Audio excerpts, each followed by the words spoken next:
Welcome back. Mumbai Police Commissioner Arup Patnaik, who was facing flack over the August 11th Azad Maidan violence in the city, has been transferred. Mr. Patnaik has been promoted as the Director General and posted as Managing Director of Maharashtra State Road Development Corporation. Meanwhile, Senior IPS Officer Satyapal Singh has been appointed as the new Mumbai Commissioner of Police.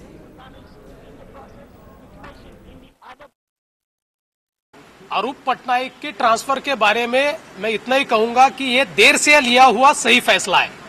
मूल रूप से ये घटना घटने के बाद अगर ये तुरंत फैसला होता तो सरकार प्रोएक्टिव है ऐसा हम समझते, लेकिन विरोधी पक्ष ने जो दबाव बनाया उस दबाव के चलते सरकार के ध्यान में आया कि जनमत उनके खिलाफ जा रहा है, इसलिए उन्होंने ये फैसला लिया है।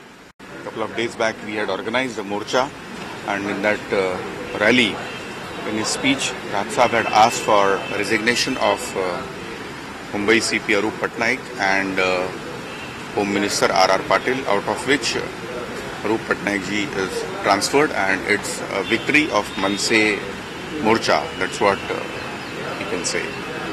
It's a big victory for us. Not fully happy, still we have asked for R.R. Patil's resignation as well.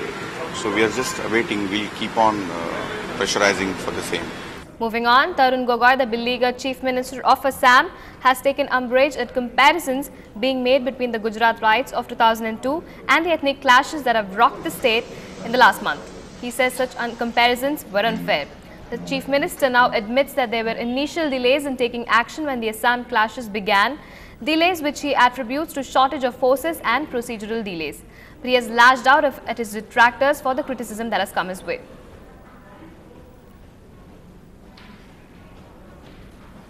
Five more people have been arrested in connection with the Azad Maidan violence in Mumbai on August 11th.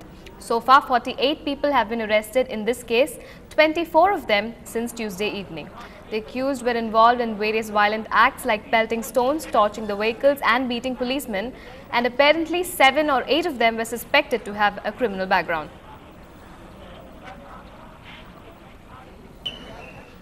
A state legislator in Assam has been detained by the police for his alleged role in the recent ethnic clashes in the state that has left over 70 people dead in the past 1 month.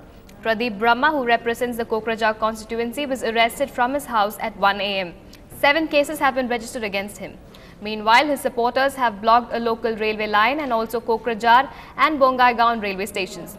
Due to this, Guwahati-bound Rajdhani Express has been stranded at the new Jalpaiguri station in Bengal. In anticipation of violence, the police has imposed a curfew in Kokrajhar. Moving on, social networking site Twitter has agreed to block 6 fake accounts which were misrepresenting Prime Minister Manmohan Singh. With Assam still tense following the communal violence in some of its districts, the central government is trying to block offensive content on social media websites, which it claims have been responsible for the hate campaign against Northeast Indians. Twitter, meanwhile, has told the government that it needs more time to block the 28 accounts which have allegedly tweeted communally sensitive or inflammatory remarks and photos. The microblogging site has written to the Department of Information and Technology to state that it's having technical difficulties in disabling these accounts. The Ministry of Home Affairs, in the meanwhile, has warned of serious consequences if its orders are not followed. Moving on, Chief Minister of Bengal, Mamata Banerjee, for a change, attended the UPA meet, but there is no change in her opposition to the FDI in aviation. UPA key ally Trinamool Congress strongly opposed allowing FDI in key sectors like retail, insurance and aviation, arguing that it would be harmful for the people of the country. The government has been unsuccessful in going ahead with key reform bills in parliaments, mainly because of the opposition from Trinamool Congress.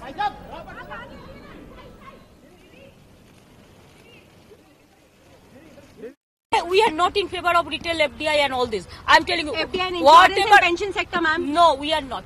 Because what we said earlier also, we stand by our point, because always we are in favor of the common people, and in our manifesto before election, what we raised, that we'll stick to it. So we don't deviate.